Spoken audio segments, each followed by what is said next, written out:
ก๊าซเรือนกระจกคืออะไรได้ยินบ่อยมากเลยแล้วมันเกี่ยวอะไรกับโลกร้อนเดี๋ยวพี่ก้องเล่าให้ฟังครับทีนี้ฮะก๊าซเรือนกระจกเนี่ยเป็นก๊าซที่เป็นองค์ประกอบของชั้นบรรยากาศของโลกนะคอยรักษาอุณหภูมิของโลกให้คงที่ก๊าซเหล่านี้เนี่ยจะกักเก็บความร้อนที่เราได้รับจากดวงอาทิตย์มาเก็บไว้แล้วก็ค่อยๆปล่อยความร้อนออกไปในเวลากลางคืนทำให้อากาศบนโลกเนี่ยไม่ได้เปลี่ยนแปลงเดี๋ยวร้อนเดี๋ยวหนาวอย่างฉับพลันสิ่งมีชีวิตอย่างเราก็เลยอาศัยอยู่บนโลกนี้ได้ไงก๊าซเรือนกระจกเนี่ยประกอบไปด้วยก๊าซหลายชนิดเลยนะครับแต่ว่าหลักๆก็คือก๊าซคาร์บอนไดออกไซด์เมื่อปัจจุบันเนี่ยคนในโลกมีจำนวนเยอะมากเกิดกิจกรรมทั้งการผลิตจากโรงงานอุตสาหกรรมการคมนาคมการผลิตไฟฟ้าการใช้พลังงานจากเชื้อเพลิงฟอสซิลการทำการเกษตรหรือแม้แต่การสร้างขยะทำให้น้ำเน่าเสียเนี่ยก็ทำให้เกิดก๊าซเรือนกระจกของโลกมากขึ้นเรื่อยๆจนทำให้โลกเนี่ยไม่สามารถที่จะปล่อยความร้อนออกไปได้ดีเหมือนเมื่อก่อนทำให้เกิดภาวะโลกร้อนขึ้นนั่นเองซึ่งก็เป็นสาเหตุที่ทำให้อากาศแปรปรวนพายุน้ำท่วมภัยแล้งและการเพาะปลูกก็จะยากขึ้นและสุดท้ายมนุษย์นี่แหละครับที่จะอยู่ยากขึ้นอย่างมากนั่นเองโลกร้อนไม่ใช่เรื่องไกลตัวนะครับถ้าเรามีความรู้ก็จะช่วยปกป้องโลกปกป้องตัวเราได้มาดูกันว่าโลกของเราผลิตคาร์บอนไดออกไซด์เยอะแค่ไหนและส่งผลร้ายต่อชีวิตเรายังไงฮะทุกๆ1วินาทีจะมีก๊าซคาร์บอนไดออกไซด์ถูกปล่อยออกจากภาคขนส่งเทียบเท่ากับปริมาณของบอลลูนลมร้อนที่บรรจุก๊าซ 2.5 ล้านลิตร1ลูกและแค่เวลาสั้นๆระหว่างที่คุณดูคลิปนี้จบจะเกิดบอลลูนคาร์บอนไดออกไซด์บนโลกไปแล้วจำนวนเท่านี้เยอะมากนะครับแล้วคาร์บอนไดออกไซด์มันไม่ดียังไงล่ะหลักๆเลยเนี่ยก็คือเป็นหนึ่งในตัวการสำคัญของก๊าซเรือนกระจกที่ทำให้อุณหภูมิของโลกสูงขึ้นซึ่งไม่ใช่แค่เรื่องอากาศร้อนขึ้นในทุกวันนี้เท่านั้นนะแต่ยังทำให้การเพาะปลูกยากขึ้นอาหารและสินค้าก็จะแพงขึ้นในขณะที่คนหลายอาชีพจะขาดรายได้ยังไม่รวมถึงภัยพิบัติพายุน้ำท่วมไฟป่าที่จะทำให้เกิดความเสียหายรุนแรงขึ้นเรื่อยๆนะแล้วรู้หรือยังว่าประเทศไทยของเราติดอันดับ 9 ของโลกของประเทศที่เสี่ยงจะได้รับผลกระทบจากโลกร้อนมากที่สุดแล้วอย่างนี้ต้องแก้ที่อะไรล่ะในประเทศไทยของเราการปล่อยคาร์บอนไดออกไซด์หลักๆมาจาก3ส่วนด้วยกันครับก็คือ 1. อุตสาหกรรม 2. การขนส่งและ 3. การผลิตไฟฟ้าซึ่งจะมีการใช้เชื้อเพลิงฟอสซิลอย่างน้ำมันถ่านหินก๊าซธรรมชาตินี่แหละครับตัวตึงเรื่องคาร์บอนเลยถึงเวลาแล้วครับที่ทุกฝ่ายจะรีบเปลี่ยนการใช้พลังงานแบบเดิมมาใช้พลังงานสะอาดยกตัวอย่างเช่นการผลิตไฟฟ้าจากทุ่งกังหันลมการใช้พลังงานแสงอาทิตย์พลังงานน้ำพลังงานขยะมาเป็นเชื้อเพลิงในการผลิตไฟฟ้าหรือการเปลี่ยนมาใช้รถยนต์ไฟฟ้าแทนการใช้รถยนต์สันดาปและยังมีอีกหลายวิธีที่ต้องเริ่มเปลี่ยนเพื่ออนาคตกันได้แล้วหรือเพื่อนๆสามารถเข้าไปติดตามได้ที่เพจ Now is your turn เริ่มเปลี่ยนอนาคตเพื่อรับข่าวสารเกี่ยวกับการป้องกันและแก้ไขปัญหาการเปลี่ยนแปลงสภาพภูมิอากาศและร่วมแคมเปญด้านพลังงานสะอาดต่างๆได้มาช่วยกันนะครับรู้ไหมว่าก๊าซที่ทำให้โลกร้อนเนี่ยไม่ได้มีแค่ก๊าซคาร์บอนไดออกไซด์อย่างเดียวเท่านั้นนะวันนี้จะมาชวนทำความรู้จักกับก๊าซเรือนกระจก3ชนิดที่น่ากลัวและน่ากังวลไม่แพ้คาร์บอนไดออกไซด์เลยครับไปกันเลยครับ1ตัวนี้หลายคนน่าจะคุ้นเคยกันนะครับนั่นก็คือก๊าซมีเทนซึ่งมีความสามารถในการกักเก็บความร้อนได้ดีกว่าคาร์บอนไดออกไซด์ประมาณ 20-80 เท่าเลยนะครับที่มาใหญ่ๆของก๊าซมีเทนเนี่ยก็มาจากการเลี้ยงวัวครับเคยได้ยินไหมน้องวัวเขาจะมีการเรอหรือว่าตดปูดออกมาเนี่ยนะครับเป็นก๊าซมีเทนเยอะมากๆขณะที่อีกส่วนนึงก็มาจากบ่อขยะนั่นเองครับซึ่งเมื่อขยะเศษอาหารมาทับถมกันในภาวะไร้ออกซิเจนเนี่ยจะเกิดการย่อยสลายโดยแบคทีเรียกลุ่มที่ทำให้เกิดก๊าซมีเทนนั่นเองครับดังนั้นการช่วยกันลดขยะเศษอาหารลดเนื้อสัตว์จึงช่วยลดโลกร้อนได้ยังไงล่ะก๊าซตัวที่2ครับก็คือไนตรัสออกไซด์ตัวนี้โหดมากเลยนะครับขอบอกเพราะมันกักเก็บความร้อนได้ดีกว่าคาร์บอนถึง300เท่าฮะที่มาใหญ่ที่สุดของพวกมันนะครับเกินครึ่งก็มาจากภาคเกษตรกรรมครับโดยเฉพาะการใช้ปุ๋ยไนโตรเจนที่เป็นการไปกระตุ้นให้แบคทีเรียในดินได้ปล่อยไนตรัสออกไซด์ออกมาครับรองลงมาก็คือการเผาผลาญเชื้อเพลิงฟอสซิลเช่นจากท่อไอเสียรถยนต์หรือปล่องควันโรงงานฮะส่วนก๊าซตัวสุดท้ายครับอันนี้มาเป็นแก๊งเลยฮะเรียกว่ากลุ่มฟลูออริเนตแก๊สหรือ F gas ครับที่เพิ่มระดับความโหดเข้าไปอีกเพราะว่ามีศักยภาพในการกักเก็บความร้อนดีกว่าคาร์บอนไดออกไซด์หลายพันเท่าครับและที่มาก็ไม่ไกลตัวเลยนะครับเพราะว่ามาจากภาคอุตสาหกรรมที่ผลิตของใช้ในชีวิตประจำวันของเราเนี่ยนะครับอย่างเช่นสารทำความเย็นในแอร์ในตู้เย็นไปจนถึงผลผลิตพลอยได้จากกระบวนการต่างๆนะก็คือไม่ว่าจะตัวไหนเนี่ยก็รุนแรงแล้วก็ทำให้โลกร้อนขึ้นมากๆใครที่เกี่ยวข้องต้องรีบหาทางออกในการลดก๊าซพวกนี้ให้มากที่สุดในเร็ววันนะครับโลกร้อนต้องรู้เพราะโลกร้อนไม่ใช่เรื่องไกลตัวคนไทยรู้ไว้จะได้เตรียมรับมือครับคาร์บอนไดออกไซด์บนโลก เยอะขึ้นแค่ไหนและตั้งแต่เมื่อไหร่ครับมีใครเคยได้เห็นกราฟนี้บ้างสำคัญนะมาดูกันนี่คือระดับคาร์บอนไดออกไซด์ในบรรยากาศโลกในรอบ 800,000 ปีนะครับที่นักวิทยาศาสตร์เขาได้จากการศึกษาแท่งน้ำแข็งขั้วโลกใต้โดยดูจากฟองอากาศเล็กๆที่ซ่อนอยู่ในแท่งน้ำแข็งครับผมผลก็อย่างที่เห็นครับนั่นก็คือระดับคาร์บอนไดออกไซด์ในปัจจุบันสูงที่สุดในประวัติศาสตร์ครับโดยพุ่งขึ้นอย่างรวดเร็วหลังยุคปฏิวัติอุตสาหกรรมนั่นเองฮะและถ้าซูมดูนะครับล่าสุดเนี่ยจะพบว่าปัจจุบันนี้ยิ่งสูงขึ้นไปอีกโดยในเดือนกรกฎาคม 2023 ที่ผ่านมาเนี่ยนะครับอยู่ที่ความเข้มข้น 422.14 ppm ตกใจได้แล้วนะจ๊ะเพราะระดับที่ปลอดภัยที่นักวิทยาศาสตร์แนะนำอยู่ไม่เกิน 350 ppm ครับจะเห็นว่าเรามาไกลเกินกว่าสิ่งที่ควรจะเป็นมากๆนะครับแค่นั้นยังไม่พอครับการศึกษาใหม่ๆทุกวันนี้ที่ไปศึกษาตะกอนใต้ทะเลลึกฟอสซิลชั้นหินเนี่ยก็ทำให้เราได้รู้ถึงความเข้มข้นของคาร์บอนไดออกไซด์ย้อนหลังไปไกลขึ้นอีกหลายล้านปีนะฮะซึ่งก็พบว่าระดับคาร์บอนของปัจจุบันนี้สูงสุดในรอบ 4 ล้านปีครับถ้าเรายังปล่อยไว้ไม่ทำอะไรเลยโลกอนาคตว้าวุ่นแน่ๆฮะโลกร้อนกับการสูญพันธุ์ครั้งใหญ่ของโลกครับมาฟังกันสิ่งมีชีวิตที่เสี่ยงสูญพันธุ์จากโลกร้อนไม่ได้มีแค่หมีขาวเพนกวินหรือวอลลัสที่อาศัยอยู่บนน้ำแข็งเท่านั้นนะครับยังมีสัตว์อื่นๆอีกมากมายที่ได้รับผลกระทบที่หลายคนอาจจะยังไม่รู้ครับกลุ่มแรกคือกลุ่มที่เพศของเขาเนี่ยถูกกำหนดโดยอุณหภูมิครับอย่างเช่นสัตว์เลื้อยคลานแทบทุกชนิดเลยนะครับและปลาบางชนิดอย่างเต่าทะเลที่ทุกคนรู้ว่าน้องจะวางไข่ในหลุมทรายใช่ไหมซึ่งถ้าอุณหภูมิรอบไข่เนี่ยสูงเกินค่านึงเนี่ยลูกเต่าจะฟักเป็นตัวเมียแต่ถ้าอุณหภูมิต่ำก็จะฟักเป็นตัวผู้ทีนี้พอโลกร้อนขึ้นเนี่ยนะครับอุณหภูมิทรายก็จะสูงขึ้นแล้วก็ทำให้อัตราส่วนของเพศเนี่ยมันผิดเพี้ยนมากขึ้นเช่นในปี 2020 นะครับลูกเต่าตะหนุทางตอนเหนือของ Great Barrier Reef ฟักออกมาเป็นตัวเมียถึง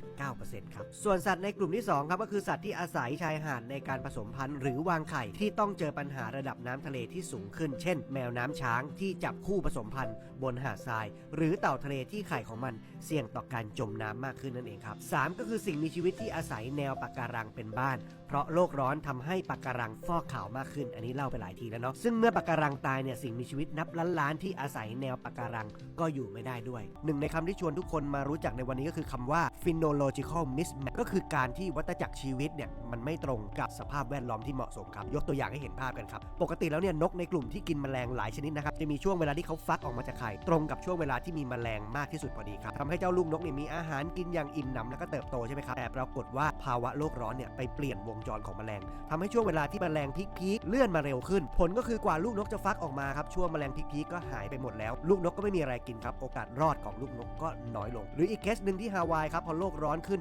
ยุงก็อพยพกระจายผ่านไปบนภูเขาที่มีความสูงมากขึ้นก็เลยไปปะกับนกชนิดหนึ่งครับที่เขาไม่มีภูมิคุ้มกันโรคมาลาเรียในนกนะครับทำให้นกชนิดนี้ถูกยุงกัดจนป่วยเยอะขึ้นนั่นเองครับพืชก็เช่นกันครับอย่างเช่นกล้วยไม้ชนิดหนึ่งที่ยุโรปมีรูปร่างคล้ายผึ้งเพื่อหลอกให้ผึ้งเข้ามาหาซึ่งปกติแล้วเนี่ยมันจะออกดอกในช่วงเวลาที่ผึ้งตัวผู้เพิ่งจะออกจากการจำศีลแต่ผึ้งตัวเมียยังไม่ออกมาปรากฏว่าภาวะโลกร้อนทำให้ฤดูใบไม้ผลิมันเร็วขึ้นผึ้งตัวเมียก็ออกมาจากจำศีลก่อนที่กล้วยไม้จะบานทำให้ผึ้งตัวผู้ไปเจอกับตัวเมียจริงซะก่อนก็เลยไม่สนใจกล้วยไม้นี้ทำให้กล้วยไม้ได้รับการผสมเกสรน้อยลงครับนี่เป็นแค่ตัวอย่างบางส่วนเท่านั้นนะครับยังมีสิ่งมีชีวิตอีกหลายอย่างที่ได้รับผลกระทบกับอะไรแบบนี้เยอะมากๆเลยและอาจจะทำให้พืชหรือสัตว์หลายชนิดหายไปจากโลกตลอดกาลก็เป็นได้ทางรอดของภาวะโลกเดือดเนี่ยอยู่ตรงไหนฮะมาฟังกันหากใครติดตามซีรีส์โลกร้อนต้องรู้มาทุกตอนก็คงเห็นแล้วนะครับว่าการที่เราจะไปถึงเป้าหมายไม่ให้อุณหภูมิโลกเพิ่มเกิน 1.5 องศาเนี่ยมันไม่ง่ายเลยนะครับและตอนนี้ก็เหลือเวลาน้อยลงทุกทีเนาะถ้าดูในกราฟนี้ครับแกนนอนเลข0คือค่าเฉลี่ยอุณหภูมิโลกตั้งแต่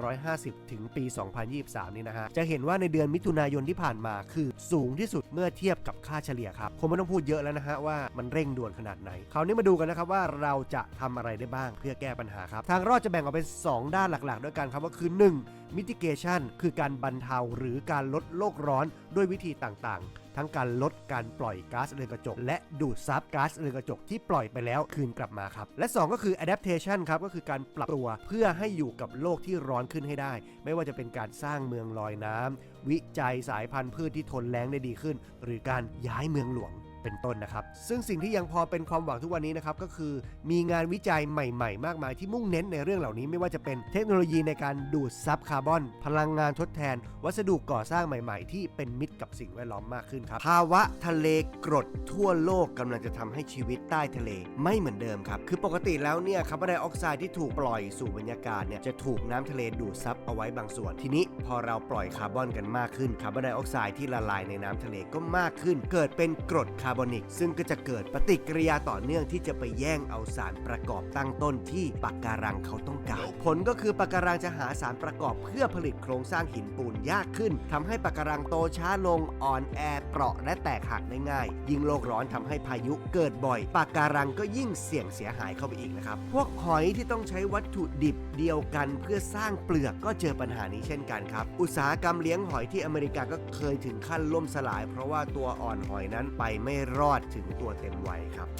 ปะการังทั่วโลกกำลังฟอกขาวขั้นรุนแรงสุดเลยนะฮะมาดูกันว่าสิ่งนี้กระทบกับมนุษย์ยังไงครับนักวิทยาศาสตร์บอกว่าจะเป็นปีที่ปะการังฟอกขาวครั้งใหญ่ระดับโลกและอาจจะรุนแรงที่สุดในประวัติศาสตร์นะครับปะการังฟอกขาวก็คือปะการังที่อดอาหารเพราะว่าเมื่อน้ำทะเลเนี่ยร้อนเกินไปนะครับสาหร่ายในเนื้อเยื่อปะการังที่ปกติแล้วจะทำหน้าที่เหมือนแม่ครัวประจำตัวผลิตอาหารเนี่ยก็จะเครียดจนผลิตสารพิษขึ้นมาทำให้ปะการังเนี่ยจำใจจะต้องขับแม่ครัวสาหร่ายเหล่านี้ออกไปจากเนื้อเยื่อซึ่งถ้าหากเกิดภาวะนี้นานๆนะครับปะการังก็จะอดอาหารจนตายสิ่งที่ตามมาก็คือสปีชีส์สัตว์ทะเล 25% ที่อาศัยแนวปะการังเป็นบ้านก็จะหายไปด้วยเพราะฉะนั้นสิ่งที่จะหายไปไม่ใช่แค่ความสวยงามนะครับแต่คือระบบนิเวศทั้งระบบที่จะส่งผลไปถึงความมั่นคงทางอาหารไปจนถึงเศรษฐกิจของประเทศและคุณภาพชีวิตของผู้คนด้วยปะการังพังชีวิตคนก็ไม่เหมือนเดิมเช่นกันครับ Climate Change ไม่ใช่แค่อากาศร้อนนะครับแต่ว่าเกี่ยวข้องกับปากท้องของพวกเรายังไงโลกร้อนต้องรู้กับก้องกินเกรนวันนี้จะมาเล่าให้เห็นภาพกันไปเลยครับซึ่งวันนี้จะขอเล่าในมุมของผลผลิตทางการเกษตรกันก่อนนะครับไม่ว่าจะเป็นผักผลไม้ข้าวโพดข้าวสาลีถั่วไปจนถึงชากาแฟโอ้โหอาหารหลักๆของมนุษย์ทั้งนั้นเลยนะครับล้วนได้รับผลกระทบจากโลกร้อนทั้งนั้นครับ 1. เพราะสภาพอากาศที่สุดขั้วและแปรปรวนไม่ว่าจะร้อนจัดหนาวจัดน้ำท่วมน้ำแล้งอย่างเช่นอากาศร้อนจัดในช่วงที่ผ่านมาทำให้ต้นลิ้นจี่ที่อัมพวาตายไปเยอะมากบางแห่งตายไปครึ่งสวนเลยนะครับหรือในระดับโลกก็มีรายงานว่าผลผลิตข้าวกำลังจะเข้าสู่ภาวะขาดแคลนใหญ่ที่สุดในรอบ20 ปีเนื่องจากแหล่งปลูกข้าวหลายแห่งเจอสภาพอากาศที่รุนแรงครับอย่างเช่นที่จีนก็เจอมรสุมฤดูร้อนและน้ำท่วมหนักตั้งแต่กลางปีที่แล้วส่วนในอนาคตก็มีแนวโน้มว่าปัญหาภัยแล้งน่าจะรุนแรงขึ้นอีกนะครับอย่างในไทยภัยแล้งตอนปี62ก็ทำให้ข้าวนาปีเนี่ยเสียหายรวมแล้วไม่ต่ำกว่า 15,000 ล้านบาทเลยใครจำได้บ้างส่วนข้อ2ครับที่เป็นผลตามมาก็คือปัญหาเสื่อมสภาพของดินซึ่งในรายงานของ IPCC เนี่ยเขาเตือนว่าถ้าเราปล่อยให้อุณหภูมิโลกสูงขึ้นแค่ 1.5 องศาเซลเซียสพื้นที่เพาะปลูกราว 8% ก็จะไม่เหมาะสมกับการทำการเกษตรอีกต่อไปนะครับก็คือปลูกอะไรไม่ค่อยขึ้นนั่นเองสิ่งที่จะเกิดขึ้นตามมาข้อที่3นั่นก็คือการลดลงของสัตว์ที่มีหน้าที่ในการผสมเกสรอย่างเช่นผึ้งค้างคาวตัวอย่างที่เกิดขึ้นก็คือคลื่นความร้อนแค่2วันที่ออสเตรเลียในปี 2018 เนี่ยนะครับทำให้ค้างคาวแม่ไก่ชนิดหนึ่งตายถึง1 ใน 3หรือเกือบ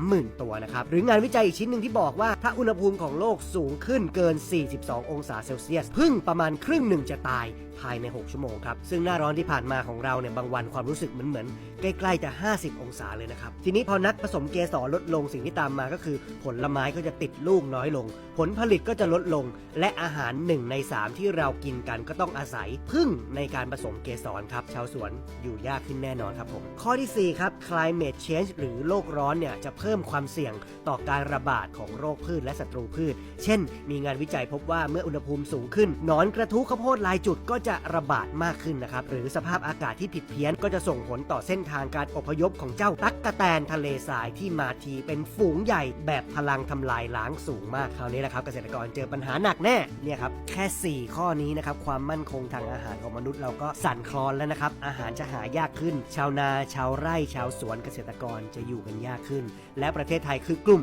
แรกๆที่จะได้รับผลกระทบนี้อย่างแน่นอนนะครับถ้ายังไม่ช่วยกันคราวนี้มาต่อกันที่ผลกระทบต่ออาหารทะเลกันบ้างครับข้อ1ก็คือปัญหาปะการังฟอกขาวซึ่งไม่ได้ส่งผลแค่ตัวปะการังนะครับแต่ส่งผลต่อสัตว์ทะเลนับล้านชนิดที่อาศัยแนวปะการังเป็นบ้านเชื่อไหมครับว่าสปีชีส์สิ่งมีชีวิตในทะเลที่เรารู้จัก1 ใน 4ต้องอาศัยพึ่งพาแนวปะการังอย่างน้อยในช่วงใดช่วงหนึ่งของชีวิตครับทีนี้เมื่อโลกร้อนขึ้นน้ำทะเลร้อนขึ้นปะการังหายไปอาหารทะเลที่เราคุ้นเคยกันก็จะหายไปด้วยนะครับข้อ2ก็คือปรากฏการณ์ทะเลกรดหรือ Ocean Acidification นะครับอ่านถูกหรือเปล่าไม่รู้สิ่งนี้เกิดจากก๊าซคาร์บอนไดออกไซด์ที่เพิ่มขึ้นในบรรยากาศซึ่งส่วนหนึ่งจะถูกทะเลดูดซับเอาไว้แล้วก็เกิดปฏิกิริยาเคมีที่ไปขโมยวัตถุดิบตั้งต้นที่ปะการังหรือสัตว์เปลือกแข็งใช้ในการสร้างโครงสร้างหินปูนผลก็คือทำให้ปะการังโตช้าอ่อนแอและแตกหักง่ายขึ้นมากเช่นเดียวกับที่หอยจำนวนมากไม่รอดถึงโตเต็มวัยซึ่งก็ส่งผลกระทบไปทั้งห่วงโซ่อาหารนั่นแหละครับส่วนข้อ3ก็คือ Dead Zone แหมฟังชื่อแล้วดูอันตรายใช่ไหมครับก็คือพื้นที่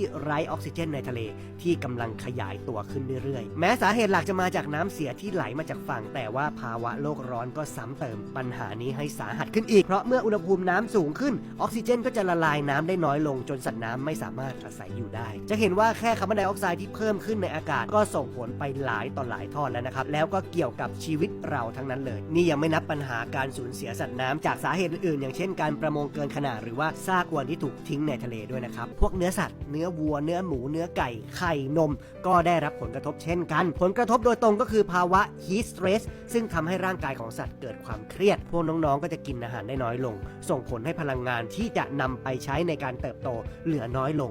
ทีนี้น้องๆสัตว์ก็โตช้าได้น้ำหนักเนื้อน้อยลงคุณภาพเนื้อก็แย่ลงส่วนวัวนมก็ผลิตนมได้น้อยลงไก่ไข่ก็ออกไข่ได้น้อยลงไปจนถึงสมรรถภาพในการสืบพันธุ์ก็ตกต่ำลงด้วยนะครับแค่นั้นยังไม่พอ heat stress ยังกระทบระบบภูมิคุ้มกันทำให้พวกมันเสี่ยงต่อโรคระบาดมากขึ้นรวมถึงสุขภาพด้านอื่นๆอย่างผลก็คืออัตราการตายจะเพิ่มขึ้นและผลทางอ้อมที่มากระทบกับพวกทำฟาร์มสัตว์นะครับมีอะไรบ้างก็คือวัตถุดิบที่นำมาทำอาหารสัตว์นั้นจะหายากขึ้นแล้วก็แพงขึ้นเพราะส่วนประกอบหลักของอาหารสัตว์ก็คืออะไรครับข้าวโพดปลาทะเลป่นซึ่งทั้ง2อย่างล้วนได้รับผลกระทบจาก climate change ทั้งนั้นนอกจากนั้นยังมีปัญหาการขาดแคลนน้ำสะอาดที่มีแนวโน้มว่าจะเกิดมากขึ้นด้วยจะเห็นได้ว่าโลกร้อน climate change มันใกล้ตัวเรามากๆแล้วก็ส่งผลต่อทุกอย่างที่เรากินพืชผักผลไม้ข้าวชากาแฟอาหารทะเลหมูไก่ไข่นมจนแทบนึกไม่ออกเลยว่าจะเหลืออะไรให้เรากินเนี่ย climate change หรือโลกร้อนเกี่ยวกับสุขภาพของเรายังไงบ้างมาดูกันครับประเด็นแรกเลยก็คือเรื่องโรคระบาดครับซึ่งเมื่ออุณหภูมิสูงขึ้นพวกสัตว์พาหะนำโรคอย่างเช่นยุง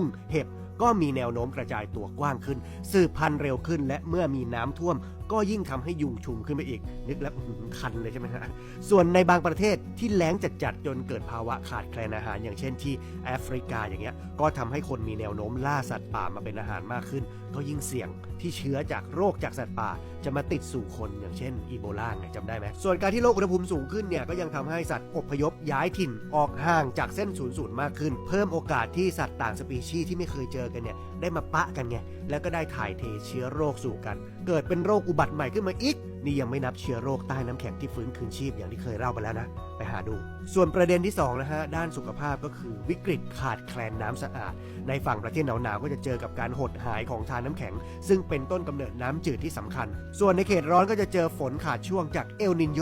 รวมถึงน้ำทะเลหนุนสูงที่ทำให้น้ำประปาเค็มน้ำใต้ดินเค็มประเด็นที่3ก็คือเรื่องของคุณภาพอากาศไม่ว่าจะ PM 2.5 ที่เพิ่มขึ้นจากไฟป่าที่มันจะเกิดบ่อยขึ้นใช่ป่ะแล้วก็โอโซนระดับพื้นดินที่เพิ่มขึ้นเคยมีงานวิจัยนะครับพบว่าอุณหภูมิที่เพิ่มขึ้น1องศาเซลเซียสเนี่ยจะมีคนเสียชีวิตจากโอโซนระดับพื้นดินเพิ่มขึ้นราว 22,000 คนทั่วโลกแค่นั้นยังไม่พอนะเพราะอุณหภูมิที่สูงมักจะมาพร้อมกับอากาศที่มันนิ่งๆทำให้มลพิษต่างๆเนี่ยมันลอยวนเวียนอยู่ในระดับต่ำไม่ยอมไปไหนและเราก็สูดเข้าไปมากขึ้นนั่นเองเห็นไหมครับว่า climate change มันส่งผลต่อสุขภาพของเราถ้าโลกของเราร้อนขึ้นแค่ 0.5 องศามันหายนะขนาดไหนทำไมนักวิทยาศาสตร์จาก NASA จากทั่วโลกเด็กๆเยาวชนจากทั่วโลกเขาถึงออกมาประท้วงกันเดี๋ยวคลิปนี้จะอธิบายง่ายๆให้เห็นภาพกันไปเลยครับตั้งแต่โลกเราเข้าสู่ยุคอุตสาหกรรมนะครับก็ประมาณปี 1,900 กลมๆประมาณ100 กว่าปีแล้วเนี่ย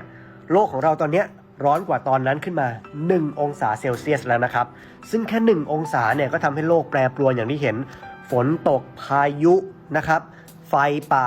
รังสีความร้อนมากมายนี่ก็เริ่มที่จะแปรปรวนมากๆแล้ว แต่เราไม่ได้หยุดอยู่แค่นั้นไงครับ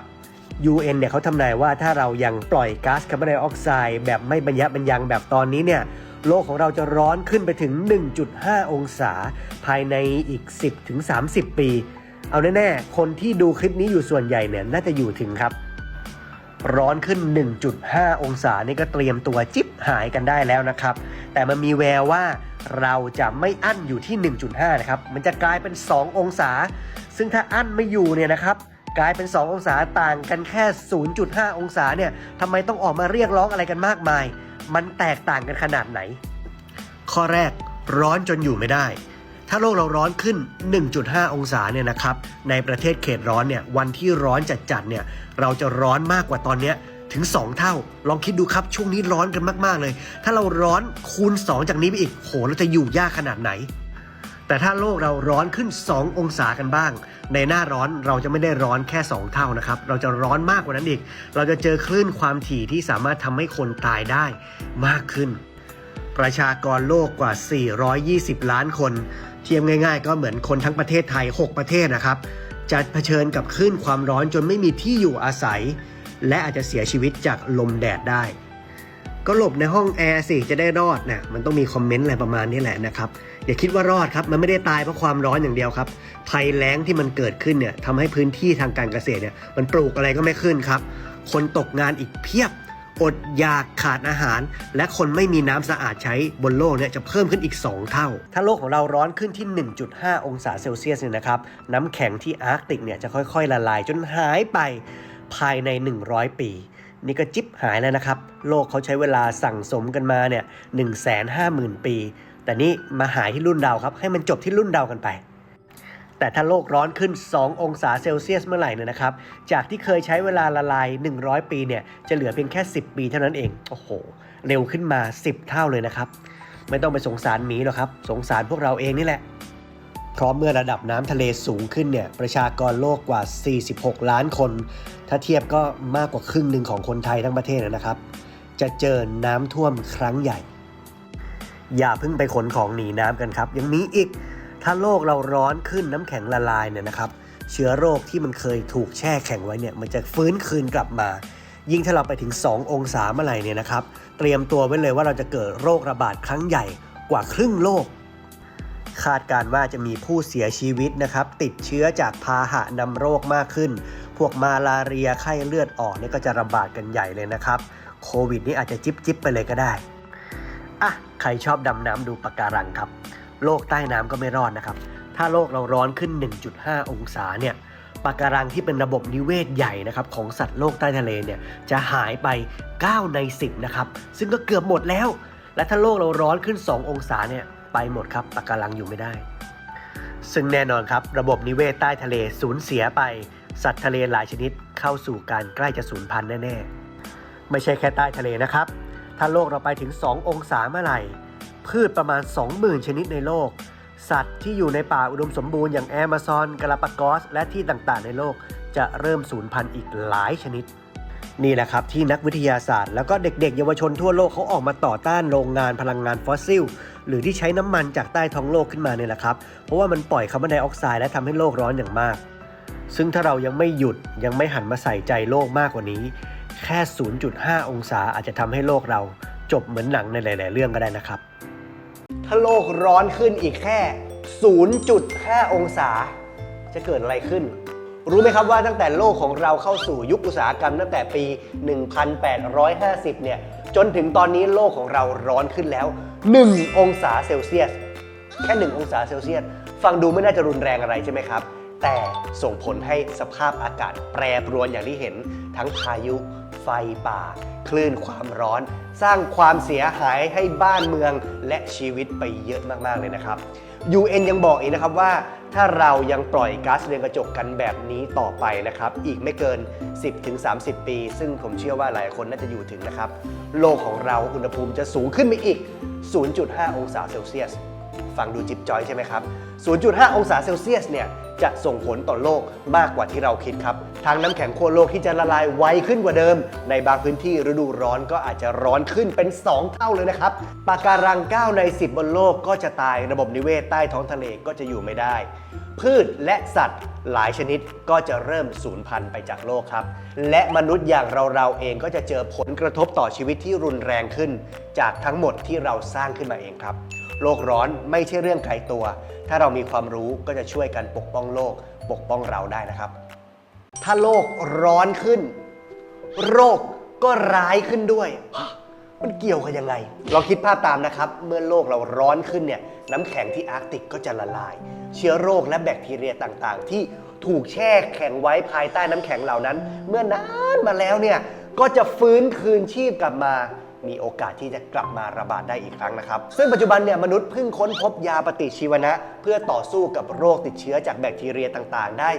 ราว70 ปีเท่านั้นเองนะครับถ้าเชื้อโรคที่มันเก่าแก่กว่านั้นกลับมาระบาดอีกครั้งน่าจะทำให้เกิดความสูญเสียครั้งใหญ่ไม่แพ้โควิดแน่ๆครับและมันก็เริ่มเกิดขึ้นแล้วนะครับเมื่อปี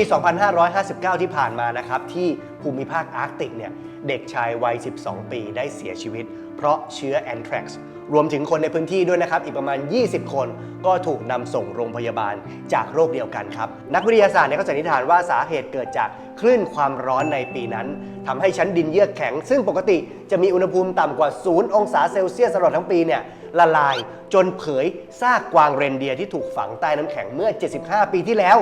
ทำให้เชื้อโรคนี้กลับมาแพร่ระบาดได้อีกครั้งหนึ่งครับโลกร้อนจึงไม่ใช่แค่อากาศร้อนนะครับแต่อาจทำให้โรคร้ายขึ้นด้วยเอลนินโย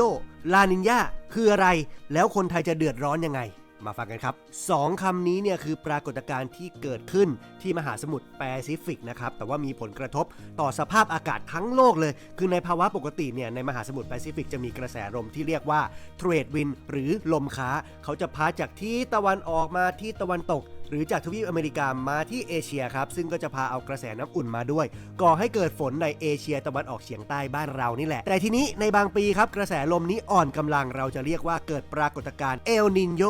ซึ่งทำให้กระแสน้ำอุ่นถูกตีกลับไปที่ฝั่งอเมริกาผลก็คือเกิดความแห้งแล้งขึ้นทางฝั่งเอเชียตะวันออกเฉียงใต้บ้านเราในช่วงที่จะถึงนี้แหละและก็ที่ออสเตรเลียรวมไปถึงตอนเหนือของสหรัฐขึ้นไปด้วยในขณะที่ทางตอนใต้ของสหรัฐลงมามีฝนตกชุกและเสี่ยงต่อน้ำท่วมเพิ่มขึ้นครับในทางตรงข้ามครับหากปีไหนที่กระแสลมค้าเนี่ยเขามีความรุนแรงกว่าปกติเราเรียกว่าเกิดลานีญาซึ่งกระแสน้ำอุ่นเนี่ยจะถูกพัดมาทางทวีปเรามากขึ้นนะครับระดับน้ำทะเลฝั่งเราจะสูงขึ้นฝนตกมากขึ้นเสี่ยงต่อน้ำท่วมมากขึ้นขณะที่ผลทางฝั่งอเมริกาก็จะสลับตรงกันข้ามครับแห้งแล้งนั่นเองจำง่ายๆก็คือเอลนินโยโอ้โหประเทศไทยแห้งแล้งส่วนลานีญาประเทศไทยจ๋าเตรียมตัวรับน้ำท่วมได้เลยทีนี้ climate change หรือโลกร้อนทำให้เอลนินโยลานินญารุนแรงขึ้นยังไงและเกี่ยวกับเรายังไงจริงๆแล้วนะครับเอลนินโยกับลานินญาเนี่ยเป็นปรากฏการณ์ธรรมชาติที่เกิดขึ้นเป็นวงจรทุกๆ 2-7 ปีโดยเฉลี่ยนะครับแล้วก็กินเวลาประมาณ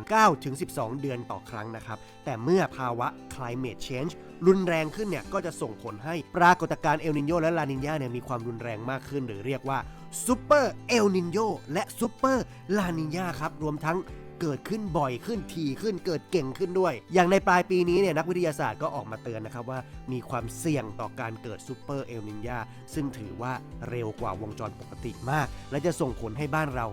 แล้งหนักๆครับใครทำการเกษตรใครทำธุรกิจเกี่ยวกับอาหารต่างๆเนี่ยฟังไว้เลยครับร้อนจัดยิ่งกว่าเดิมแน่นอนแต่ผลกระทบจากเอลนินโยและลานินญานี้ไม่ได้แค่เรื่องฟ้าฝนนะครับแต่รวมไปถึงชีวิตในทะเลด้วยนี้ชาวประมงการท่องเที่ยวก็เกี่ยวโดยปกติแล้วเนี่ยโดยเทรดวินพัดจากอเมริกามาเอเชียกระแสน้ำอุ่นที่ผิวน้ำก็จะถูกพัดมาด้วยถูกไหมทำให้น้ำเย็นจากที่ลึกทางชายฝั่งเอลกวาดอร์และเปรูลอยตัวขึ้นมาเขาเรียกกันว่าอัพเวลลิงหรือปรากฏการณ์น้ำผุดซึ่งจะพาเอาแร่ธาตุในที่ลึกขึ้นมาสู่ผิวน้ำกลายเป็นฤดูทองของการจับปลาเนาะแต่เมื่อมีเอลนินโยกระแสลมอ่อนกำลังเนี่ยทำให้ปรากฏการณ์น้ำผุดอ่อนกำลังหรือหายไปและส่งผลให้แพลงก์ตอนพืชลดลงปลาลดลงซึ่งโยงไปทั้งปากท้องเศรษฐกิจของคนนับ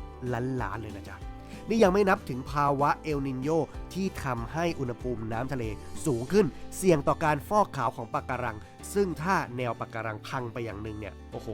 ภ พังทั้งการท่องเที่ยวทั้งการประมงอย่างที่บอกแล้วก็ปากท้องด้วยไปจนถึงความมั่นคงของชายฝั่งเลยล่ะรู้ไหมครับว่าโลกร้อนอาจทำให้พื้นที่ที่อยู่อาศัยบนโลกเนี่ยเหลือน้อยลงมุมแรกก็คือเกิดจากระดับน้ำทะเลที่เพิ่มสูงขึ้นบวกกับแผ่นดินซุดตัวที่ทำให้เมืองใกล้ชายฝั่งและเป็นพื้นที่ลุ่มต่ำหลายแห่งเนี่ยกำลังจะจมน้ำอย่างในกรุงเทพเนี่ยหากเราไม่ชะลอไม่หยุดการปล่อยก๊าซเรือนกระจกนะในปี 2100 ประชากรราว 96% อาจจะต้องย้ายที่อยู่บ้านเราหรือเปล่าขณะที่หลายพื้นที่จมน้ำแต่ในอีกหลายพื้นที่กำลังเผชิญความแล้งจัดพื้นดินจะเสื่อมสภาพจนไม่สามารถปลูกอะไรได้อีกต่อไปเช่นที่แอฟริกาเนี่ยก็เจอภาวะ desertification หรือการกลายสภาพเป็นทะเลทรายจนผู้คนเนี่ยต้องอพยพออกจากทวีปเลยนะจนมีคำใหม่เรียกว่า climate refugee หรือผู้ลี้ภัยทางสภาพภูมิอากาศที่จะมีจำนวนหลายล้านคนต่อปีแล้วก็จะเพิ่มขึ้นเรื่อยๆส่วนประเด็นที่ 3 ก็น่ากลัวมากนะนั่นก็คือการอ่อนกำลังของกระแสน้ำในมหาสมุทรคือปกติเนี่ยน้ำทะเลแถบขั้วโลกที่มีความเค็มสูงและเย็นเนี่ยเขาจะจมลงใช่ไหมเกิดเป็นกระแสน้ำเย็นไหลมาทางเส้นศูนย์สูตรในขณะที่น้ำอุ่นผิวหน้าเนี่ยจะไหลไปแทนที่เกิดเป็นกระแสน้ำอุ่นน้ำเย็นที่ไหลเวียนเหมือนสายพานไม่เคยหยุดนิ่งแต่เมื่อน้ำแข็งขั้วโลกละลายเนี่ยน้ำบริเวณใกล้ขั้วโลกจึงมีความเค็มน้อยลงจมลงช้าลงทำให้สายพานกระแสน้ำเริ่มอ่อนกำลังและวันหนึ่งอาจหยุดนิ่งผลจากการหยุดของสายพานนี้จะทำให้หลายพื้นที่ในเขตละติจูดสูงหนาวเย็นจนอยู่อาศัยไม่ได้อีกต่อไปขณะที่เขตร้อนก็ยิ่งร้อนขึ้นแถมยังส่งผลต่อวงจรฝนที่อาจนำไปสู่ความแห้งแล้งเพิ่มขึ้นอีกแหมเรียกว่าเด็ดดอกไม้สะเทือนถึงดวงดาวจริงๆนะอันตรายถึงชีวิตวันนี้จะมาเล่าถึงปัญหาจากอุณหภูมิสุดขั้วกันบ้างครับไม่ว่าจะหนาวจัดหรือร้อนจัดมาดูฝั่งร้อนจัดกันก่อนความร้อนที่เกินพอดีเนี่ยจะส่งผลต่อร่างกายหลายด้านมากเลยนะอย่างแรกคือสมองที่ความสามารถในการคิดหรือการตัดสินใจเนี่ยจะลดลงเคยเป็นไหมร้อนมากๆแล้วมันคิดงานไม่ออกนะต่อมาคือสุขภาพจิตงานวิจัยที่นิวยอร์กพบว่าในวันที่อากาศร้อนมากๆเนี่ยจะมีผู้ป่วยเข้าห้องฉุกเฉินจากสาเหตุการทำร้ายร่างกายความวิตกกังวลโรคทางจิตเภทและอื่นๆและโรคหลงลืมมากเป็นพิเศษเกี่ยวนะและแน่นอนว่าผลกระทบต่อร่างกายอย่างภาวะฮีทสโตรกเนี่ยที่ถ้ารุนแรงมากๆก็อาจถึงขั้นเสียชีวิตได้อย่างในไทยเนี่ยรู้กันปะมีผู้เสียชีวิตจากฮีทสโตรกเฉลี่ย33คนต่อปีเลยนะส่วนในฝั่งหนาวจัดบางพื้นที่ก็ต้องเผชิญคลื่นความเย็นหรือโคลด์เวฟเช่นในเดือนกุมภาพันธ์ปี 2021 จากเมืองทะเลทรายของรัฐเท็กซัสก็กลับมีหิมะปกคลุมเฉยและเจอกับอุณหภูมิต่ำสุดในรอบ30ปีหรือบางพื้นที่ก็ต่ำสุดในรอบ100ปีน่ากลัวนะยังไม่จบงานวิจัยล่าสุดพบว่าควันจากไฟป่าสามารถลอยขึ้นไปในชั้นสตราโทสเฟียร์และเกิดปฏิกิริยาเคมีที่ไปทำลายชั้นโอโซนหรืองานวิจัยอีกชิ้นที่แบบจำลองคอมพิวเตอร์เขาพบว่าก๊าซเรือนกระจกและความร้อนก็ก่อให้เกิดปฏิกิริยาเคมีที่ทำลายชั้นโอโซนได้ด้วยทำให้เกราะป้องกันรังสี UV ของพวกเราหายไปและเราก็อาจจะเสี่ยงต่อการเป็นมะเร็งผิวหนังไงจ๊ะทำไมโลกร้อนถึงยิ่งร้อนขึ้นร้อนอยู่ร้อนต่อแล้วเกี่ยวกับชีวิตเรายังไงมาฟังกันครับเมื่อไม่นานมานี้นะครับ UN ก็ได้ออกมาเตือนแล้วนะครับว่าตอนนี้สถานการณ์โลกของเราเนี่ยไม่ใช่แค่ร้อนธรรมดาแล้วนะครับเรากำลังเข้าสู่ภาวะโลกเดือดหรือว่า global boiling แล้วนะครับปัญหาใหญ่ของภาวะโลกร้อนหรือโลกเดือดเนี่ยนะครับก็คือมันจะมีสิ่งที่เรียกว่าวงจรย้อนกลับหรือ feedback loop เนี่ยแหละครับที่หมายถึงการที่ผลกระทบของมันจะย้อนกลับมาเป็นสาเหตุทำให้โลกยิ่งร้อนขึ้นไปอีกงงไหมยกตัวอย่างเช่นพอน้ำแข็งขั้วโลกละลายเนี่ยสีขาวของน้ำแข็งที่ช่วยสะท้อนแสงอาทิตย์ให้กลับออกไปนอกโลกเนี่ยก็น้อยลงพลังงานความร้อนก็ถูกดูดซับในทะเลมากขึ้นส่งผลให้โลกร้อนขึ้นอีกน้ำแข็งก็ละลายเพิ่มขึ้นไปอีกแล้วก็ร้อนเพิ่มขึ้นไปอีกเรื่อยๆนั่นเองหรืออีกตัวอย่างหนึ่งก็คือโลกร้อนทำให้เกิดไฟป่าบ่อยและก็รุนแรงขึ้นเพราะเกิดทีเนี่ยคาร์บอนที่สะสมในเนื้อไม้ก็ถูกปล่อยคาร์บอนคืนสู่บรรยากาศซ้ำเติมให้โลกร้อนหนักขึ้นไปอีกส่งผลกลับให้ไฟป่ารุนแรงขึ้นอีกแถมต้นไม้ที่ดูดซับคาร์บอนก็น้อยลงไปอีกวนไปเลยจ้ะหรือในทะเลก็เช่นกันนะครับตัวอย่างเช่นคลื่นความร้อนในปี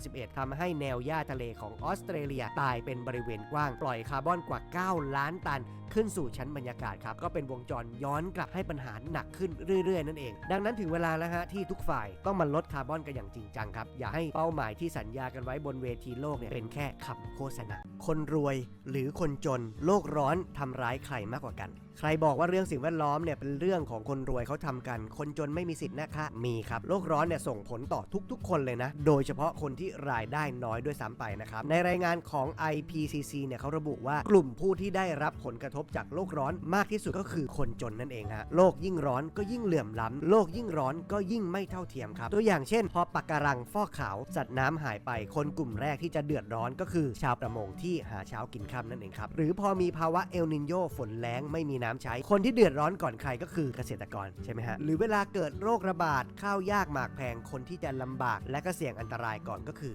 คนจนและที่น่าเศร้าก็คือคนที่ปล่อยคาร์บอนมากที่สุดกลับเป็นกลุ่มคนที่ได้รับผลกระทบน้อยที่สุดครับเพราะว่าคนกลุ่มนี้มีเงินฮะแล้วก็มีทางเลือกในชีวิตมากมายในขณะที่คนกลุ่มที่อยู่ล่างลงมาตาสีตาสาเนี่ยที่สร้างคาร์บอนน้อยมากๆในชีวิตประจำวันเนี่ยนะครับกลับเป็นผู้ที่ได้รับกรรมจากคาร์บอนที่คนอีกกลุ่มหนึ่งเขาสร้างเอาไว้ความไม่เท่าเทียมนี้ครับนำมาสู่คำที่เรียกว่า climate justice หรือการเรียกร้องความเป็นธรรมสำหรับผู้ที่ได้รับผลกระทบจากการเปลี่ยนแปลงสภาพภูมิอากาศครับว่าจะทำยังไงให้ผู้ที่ปล่อยคาร์บอนเยอะๆมีส่วนในการรับผิดชอบกับผลกระทบที่ตัวเองสร้างมากกว่านี้ฮะดังนั้นจะเห็นว่าเรื่องของสิ่งแวดล้อมเนี่ยก็เป็นเรื่องที่เกี่ยวข้องกับสิทธิมนุษยชนและความเท่าเทียมในสังคมด้วยเช่นกันนะครับโลกร้อนเกี่ยวกับเศรษฐกิจยังไงโลกร้อนไม่ใช่แค่เรื่องสิ่งแวดล้อมแต่เกี่ยวกับเศรษฐกิจของทั้งโลกด้วยนะมาฟังกันมุมแรกคือราคาอาหารจะแพงขึ้นไม่ว่าจะพืชผักผลไม้เนื้อสัตว์อาหารทะเลซึ่งหลักๆเนี่ยเกิดจากผลผลิตลดลงทาง FAO เนี่ยเขาระบุว่าภายในปี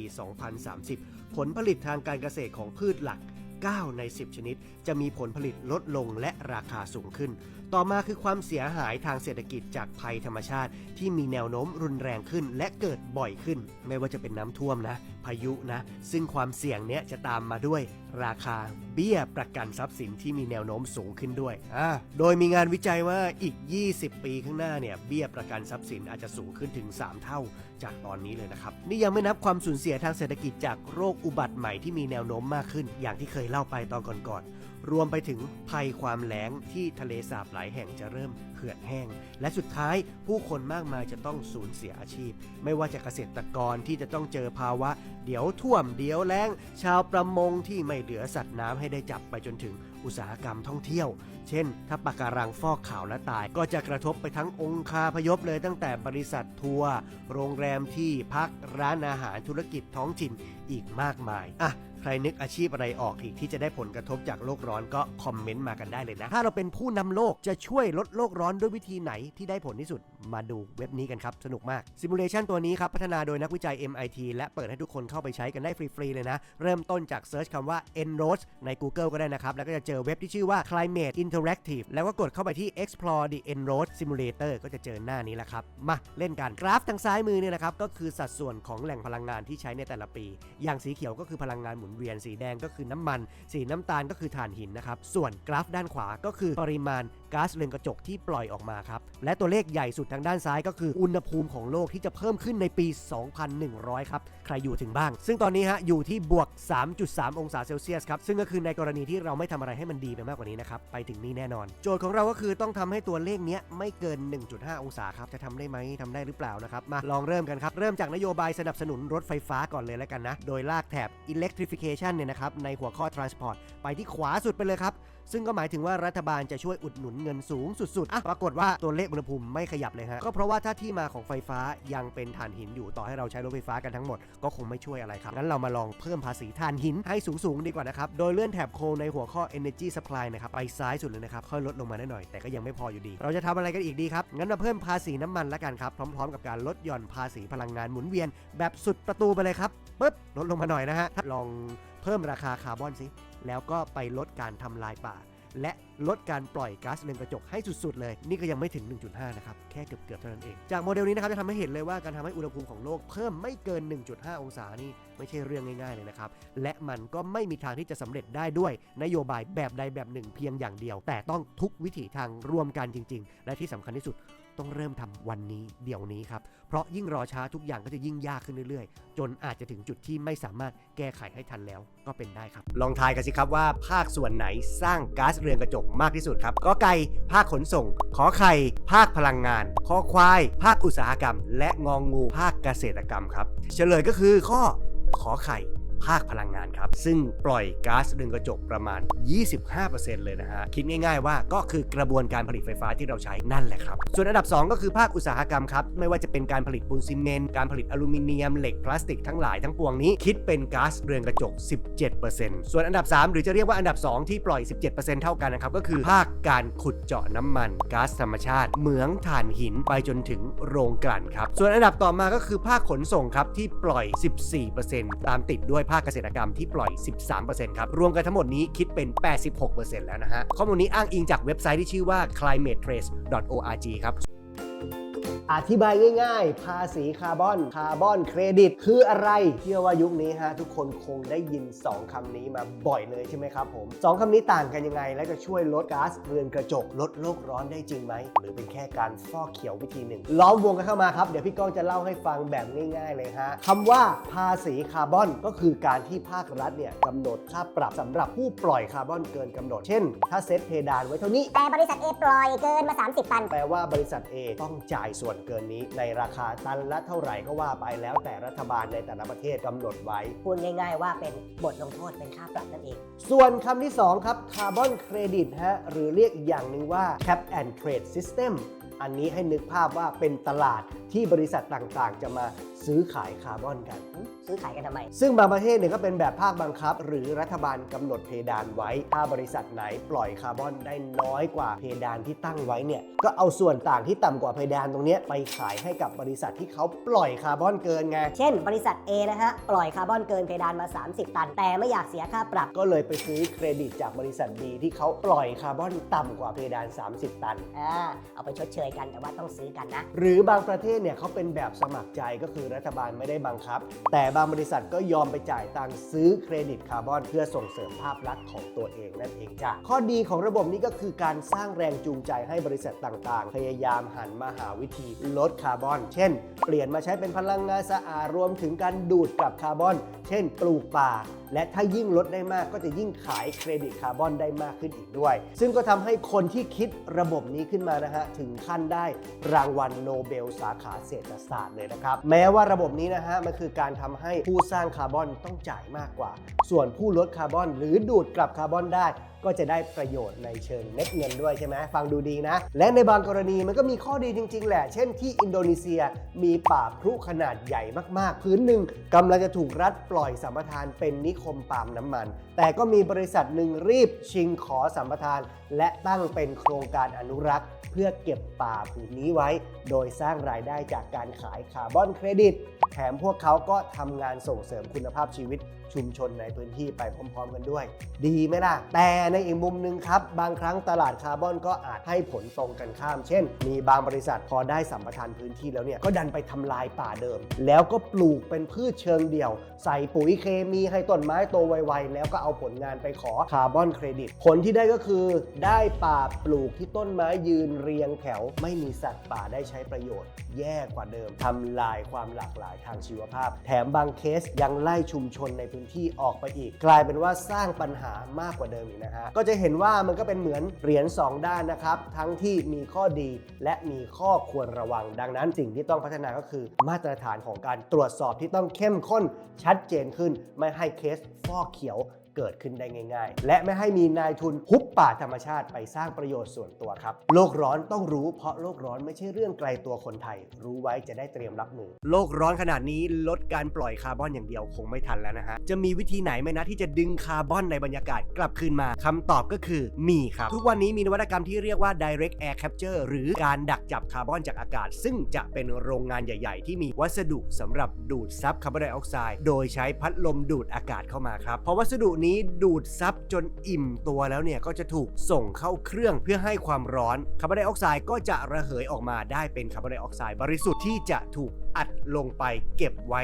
ในชั้นหินใต้ดินแล้วคาร์บอนก็จะถูกล็อกไว้ในนั้นนานแสนนานครับผมปัจจุบันนี้มีโรงงานดูดคาร์บอนแบบนี้18แห่งทั่วโลกนะครับแต่ว่าปริมาณคาร์บอนที่ดักจับได้ก็ยังถือว่าน้อยมากๆเมื่อเทียบกับสิ่งที่มนุษย์ปล่อยออกมาซึ่งเทคโนโลยีนี้ก็ต้องพัฒนาต่อไปและสิ่งสำคัญก็คือเราต้องลดคาร์บอนควบคู่กันไปด้วยไม่งั้นไม่ทันแน่ๆฮะ ประเทศไทยจัดอยู่อันดับ 9 ของโลกที่จะได้รับความเสี่ยงและเสียหายจากผลกระทบของโลกร้อนโลกร้อนต้องรู้กับพี่ก้องกินกรีนคลิปนี้จัดให้สำหรับคนที่บอกว่าโลกร้อนไม่เห็นเกี่ยวกับเราเลยโนสนโนแคร์กรี๊ดได้แล้วครับกรี๊ดออกมาได้แล้วครับมาฟังกันจากดัชนีที่เรียกว่า Global Climate Risk Index ที่ประเมินผลกระทบระยะยาวตั้งแต่ปี 2000 ถึง 2019 นะครับเขาจัดให้ประเทศไทยอยู่อันดับต้นๆของโลกโดยความเสี่ยงเนี้ยมาในหลายรูปแบบด้วยกันนะฮะ 1. น้ำท่วมเคยมีนักวิจัยบอกว่าคำถามตอนนี้ไม่ใช่ว่ากรุงเทพจะจมน้ำหรือไม่เพราะยังไงก็จมเพียงแต่ว่าจะเร็วหรือช้าแค่ไหนขึ้นอยู่กับอัตราการปล่อยก๊าซเรือนกระจกของพวกเราครับไม่ว่าจะจากฝนตกน้ำในแม่น้ำล้นตลิ่งระดับน้ำทะเลริมชายฝั่งที่เพิ่มสูงขึ้นและก็รุกเข้ามาในแผ่นดินเรื่อยๆอย่างในภาพนี้เนี่ยก็แสดงให้เห็นว่าพื้นที่ที่จะถูกน้ำท่วมในปี 2100 ซึ่งประชากร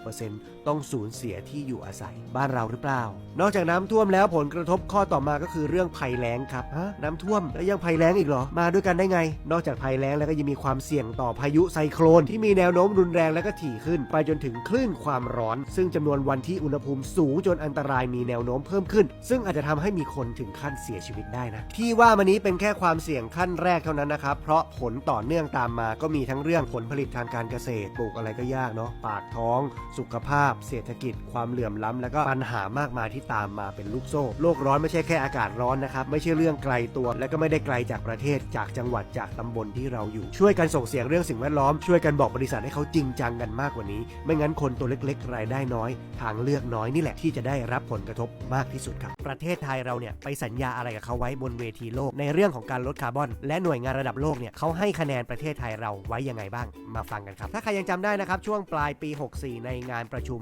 COP26 เนี่ยนะครับอดีตนายกของเราเนี่ยนะครับก็ได้ไปประกาศไว้ในเวทีโลกว่าไทยเนี่ยตั้งเป้าหมายว่าจะไปให้ถึงความเป็นกลางทางคาร์บอนภายในปี 2050 นะแล้วก็จะปล่อยก๊าซเรือนกระจกสุทธิเป็นศูนย์ภายในปี 2065 แล้วทีนี้มันก็จะมีหน่วยงานหนึ่งนะฮะที่เรียกว่า Climate Action Tracker หรือ CAT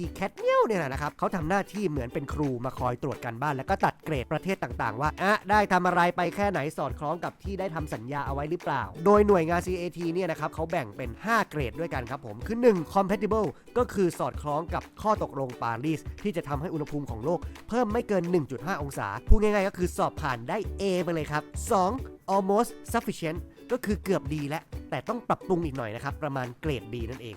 3 insufficient ก็คือแค่นี้ไม่ได้นะคุณทำได้ดีกว่านี้ราวๆประมาณเกรด C นั่นแหละ 4 highly insufficient ก็คือต้องปรับปรุงอย่างแรงเลยครับทำแบบนี้โลกจะยิ่งร้อนขึ้นด้วยซ้ำนะฮะเอาเกรดด็อกไปเลยจ้ะและ5ก็คือ critical insufficient แย่สุดไม่ไหวสุด F ครับสอบตกครับทายซิว่าประเทศไทยของเราได้เกรดไหนติ๊ก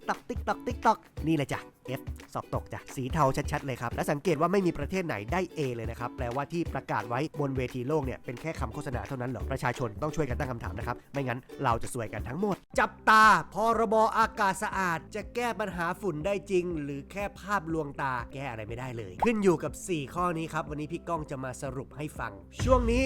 ฝุ่นพิษมาอีกแล้วครับหนักข้อขึ้นทุกวันครับปัญหานี้จะถูกแก้กี่โมงครับแล้วก็เหมือนจะเป็นข่าวดีนะเมื่อวันที่17 มกราคมที่ผ่านมานะครับสภาเขามีมติรับหลักการร่างพรบอากาศสะอาดเป็นที่เรียบร้อยแล้วนะครับแต่ว่าอย่าเพิ่งดีใจไปเพราะร่างพรบที่ถูกยื่นเข้าไปเนี่ยมีถึง7ฉบับด้วยกันทั้งของประชาชนและของพรรคการเมืองต่างๆโดยสุดท้ายเนี่ยเขาจะนำไปปรับแต่งใหม่ออกมาเป็นกฎหมายนั่นเองนะฮะแต่เนื้อหาไส้ในเนี่ยจะเป็นแบบไหนนี่สิจะมีอะไรที่ถูกปัดตกถูกมองข้ามไปบ้างวันนี้พี่ก้องเลยจะมาขอยกตัวอย่างเอาแค่4ข้อเน้นๆนะครับที่คิดว่าพรบอากาศสะอาดของประเทศไทยจำเป็นต้องมีจำเป็นต้องพูดถึงจะแก้ปัญหาฝุ่นได้จริงครับใครเห็นด้วยกับข้อไหนลองเม้นต์มานะฮะข้อ1ต้องมีข้อกำหนดให้ผู้ก่อมลพิษรับผิดชอบครับไม่ใช่แค่คุณตาคุณลุงคุณป้าที่เผาเท่านั้นนะครับยังรวมไปถึงนายทุนที่รับซื้อสินค้าผลิตภัณฑ์ทางการเกษตรต่างๆของเกษตรกรด้วยไม่ว่าจะเป็นในแง่ของค่าปรับภาษีจำคุกไปจนถึงบทลงโทษทางสังคมในการเปิดเผยรายชื่อบริษัทที่ก่อมลพิษ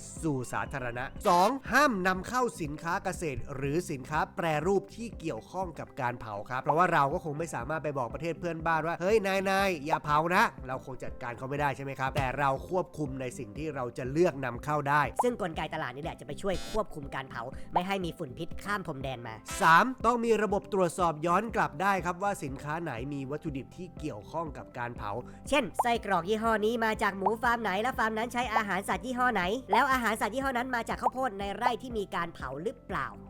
ต้องติดตามไปให้ถึงต้นตอนเลยครับและ 4. ผู้ที่ได้รับผลกระทบครับต้องได้รับการช่วยเหลือเยียวยาและต้องเข้าสิทธิ์ในการรักษารวมถึงการประเมินสุขภาพเพื่อคัดกรองโดยไม่เสียค่าใช้จ่ายพูดง่ายๆก็คือถ้าใครเจ็บป่วยจากเรื่องฝุ่นเนี่ยรัฐต้องจ่ายค่ารักษาให้ครับนอกจากนี้ก็ยังมีรายละเอียดอื่นๆที่จำเป็นอีกหลายอย่างนะครับก็อยากให้ทุกคนเฝ้าจับตาพรบอากาศสะอาดเนี่ยแหละครับเพราะว่านี่จะเป็นครั้งแรกที่ประเทศเราจะมีกฎหมายนี้หลังจากถูกปัดตกจากรัฐบาลเก่ามาตลอดนะครับอยากให้เป็นสิ่งที่ช่วยแก้ปัญหาฝุ่นได้จริงเพราะอากาศสะอาดเป็นสิทธิพื้นฐานของพวกเราทุกคนครับโลกร้อนทำให้เครื่องบินตกหลุมอากาศเพิ่มขึ้นจริงหรือไม่เมื่อช่วงที่ผ่านมานี้นะครับมีข่าวใหญ่เกิดขึ้นแล้วก็มีนักวิชาการออกมาพูดเรื่องนี้กันนะครับงานวิจัยล่าสุดเนี่ยพบว่าเมื่อโลกร้อนขึ้นทำให้ความเสี่ยงในการตกหลุมอากาศเพิ่มขึ้น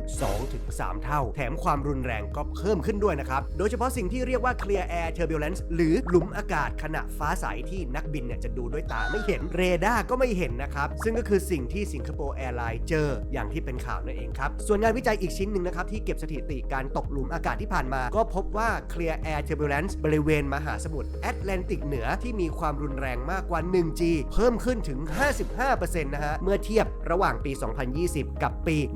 1979 ส่วนในพื้นที่อื่นๆนะครับของโลกก็เพิ่มขึ้นด้วยตัวเลขต่างๆกันไปครับส่วนสาเหตุก็มาจากความแปรปรวนของอากาศและกระแสลมที่รุนแรงขึ้นครับชวนมารู้จักหมู่บ้านลอยน้ำของเนเธอร์แลนด์กันครับรู้ไหมว่าพื้นที่1ใน3ของประเทศเนเธอร์แลนด์นั้นอยู่ต่ำกว่าระดับน้ำทะเลครับจึงทำให้ที่นี่เนี่ยเสี่ยงต่อน้ำท่วมเป็นอันดับต้นๆเลยนะครับซึ่งถ้าดูในลิสต์เมืองที่เสี่ยงต่อน้ำท่วมในปี 2050 มากที่สุดนะครับอัมสเตอร์ดัมนี่ก็อยู่อันดับ2เลยนะหนึ่งในการปรับตัวของที่นี่ก็คือการสร้างหมู่บ้านลอยน้ำครับหมู่บ้านนี้ชื่อว่าสกูลชิปไม่รู้ออกเสียงถูกไหมนะครับตั้งอยู่ในคลองโจฮันวานฮัสเซลของเมืองอัมสเตอร์ดัมครับซึ่งโปรเจกต์นี้เนี่ยเริ่มมาตั้งแต่ปี 2010 ครับออกแบบโดยเน้นที่ความยั่งยืนทั้งในเรื่องพลังงานและการจัดการขยะอย่างเช่นมีโซลาร์เซลล์ในระบบสมาร์ทกริดทุกวันนี้มีผู้อยู่อาศัยในหมู่บ้านลอยน้ำนี้ประมาณ100 คนแล้วนะนอกจากนั้นเนเธอร์แลนด์ยังเป็นประเทศแรกที่มีฟาร์มลอยน้ำด้วยนะครับฟาร์มนี้อยู่ที่เมืองรอตเตอร์ดัมเริ่มทำมาตั้งแต่ปี